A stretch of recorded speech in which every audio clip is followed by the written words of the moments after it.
सबसे पहले तो इस स्टॉक को इलेक्शन स्टॉक क्यों कहा है ये देख लेते हैं। तो ये जो क्लोजनेस है मतलब नरेंद्र मोदी और गौतम अदानी के बीच में, ये मोदी के पीएम लेवल से नहीं बल्कि जब वो गुजरात के सीएम थे तब से है।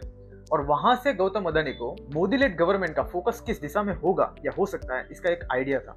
उन्हें पता था कि मोदी लेड गवर्नमेंट की जो डेवलपमेंट रिगार्डिंग जो थीम है वो किस दिशा में जा सकती है। तो गवर्नमेंट का फोकस एंड अदानी के जो बिजनेस इनिशिएटिव्स हैं वो काफी ज्यादा मैच हो रहे हैं और ये जो इन्वेस्टर कम्युनिटी है ये अच्छी तरह से जानता है। एंड 2014 में जब लोकसभा इलेक्शन था तो सितंबर 2013 से मतलब 2014 में इलेक्शन था और 2013 सितंबर से middle of April 2014 Adani enterprise का जो स्टॉक है वो 233% इंक्रीज हुआ है। और सिर्फ अदानी एंटरप्राइज ही नहीं बल्कि अदानी ग्रुप की जितनी भी लिस्टेड कंपनीज हैं सबका स्टॉक काफी ज्यादा बढ़ गया था।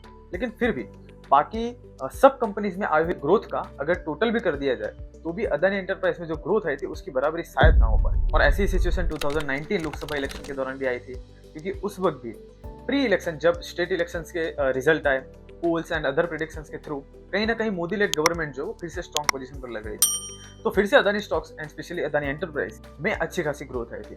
और अभी भी सिचुएशन कुछ ऐसी ही है कि जहां मोदी गवर्नमेंट फिर से आने के बहुत ज्यादा चांसेस है। तो स्पेशली अदानी एंटरप्राइज के लिए ये अल्टीमेट बुलिश मोमेंट क्रिएट करता है। तो अब यहाँ से अदानी एंटरप्राइज की फंडामेंटल थोड़ी सिचुएशन एंड ओवरऑल जो ग्रोथ प्रोस्पेक्ट है उस पर थोड़ा नजर डालते हैं। सबसे पहले अदानी एंटरप्राइज का बिजनेस क्या है। वैसे तो ये बहुत सारे अलग अलग एरियाज में ऑपरेट करते हैं बट मेनली कंपनी 4 सेगमेंट में कैटेगराइज्ड है। सबसे पहले तो ANIL Anil Adani new industries limited. इस सेगमेंट में कंपनी एनर्जी इंफ्रास्ट्रक्चर में एक्टिव है like solar and wind energy.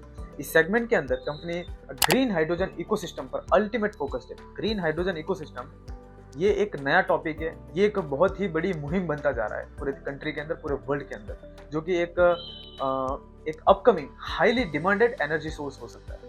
इसके अलावा कंपनी इंडिया के अंदर डेटा सेंटर्स डेवलप कर रही है एक जॉइंट वेंचर के साथ मिलकर। सेकंड नंबर पर है अदानी एयरपोर्ट होल्डिंग्स लिमिटेड। इस सेगमेंट में कंपनी मल्टीपल एयरपोर्ट्स को ऑपरेट करती है, उन्हें मैनेज करती है एंड डेवलप करती है।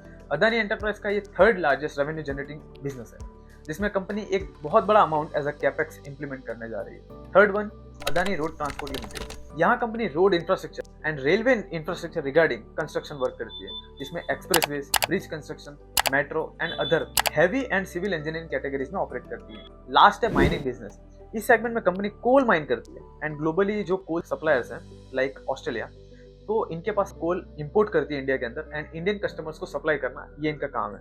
और ये बिजनेस अदानी एंटरप्राइज का हाईएस्ट रेवेन्यू जनरेटिंग सोर्स है। आज की डेट में अगर मोटा मोटा देखा जाए तो अदानी ग्रुप की जितनी भी इंडिविजुअली लिस्टेड कंपनीज है ये मोस्टली सब अदानी एंटरप्राइज का एक समय पे हिस्सा थी। लाइक जो अदानी पावर है, अदानी पोर्ट्स, अदानी गैस, ये सब अदानी एंटरप्राइज के अंदर ही पली बड़ी है। मतलब अदानी एंटरप्राइज एक इंक्यूबेटर है इस पूरे ग्रुप के लिए। फिर एक लेवल आने के बाद जब ये कंपनीज है मतलब जो अदानी एंटरप्राइज के अंदर जो कंपनीज है वो मेन कंपनी से अलग होकर इंडिविजुअल ऑपरेट होती हैं एंड लिस्ट होती हैं स्टॉक एक्सचेंज पर। इन शॉर्ट अदानी एंटरप्राइज का जो ओवरऑल बिजनेस है वो over the years main focus emerging infrastructure business में एंट्री करना एंड हर सेपरेट बिजनेस को as a separate entity list करना एंड ऑपरेट करना है। ये पिछले कुछ सालों का कंपनी का क्वार्टरली रिजल्ट है।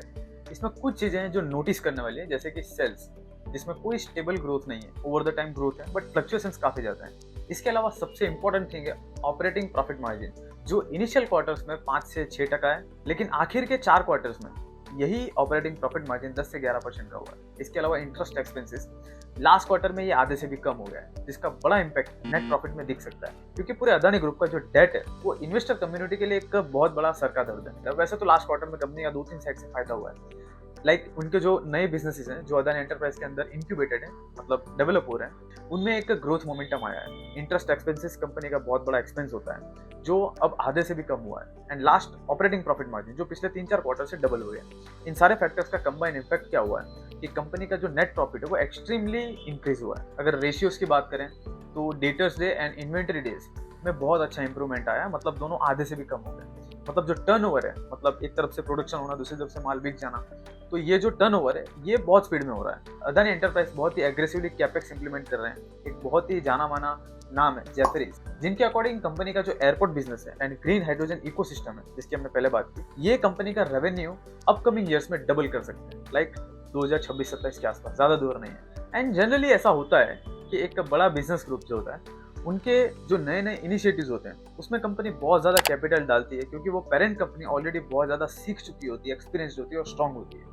तो उन नए इनिशिएटिव्स में बहुत ज़्यादा कैपिटल, अच्छी खासी रिसर्च एंड उन्हें बड़ा बना दिए।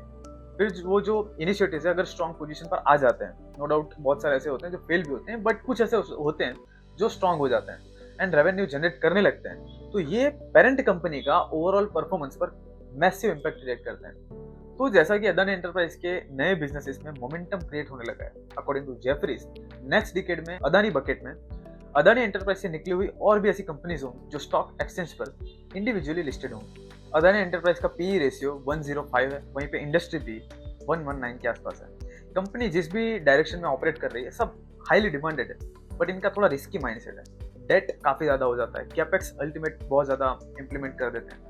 एक और चीज की अदानी एंटरप्राइज का जो मेन काम है वो कोल ट्रेडिंग है, मतलब इंटरनेशनल मार्केट से कोल को बाय करते हैं लोग। तो डॉलर रेट फ्लक्चुएशन जो कि होता ही रहता है, इसका सीधा इम्पैक्ट इनकी फाइनेंशियल प्लानिंग में कहीं ना कहीं हो सकता है। कंपनी बहुत ज्यादा सेफ प्ले नहीं करती है, रिस्क उठाती रहती है।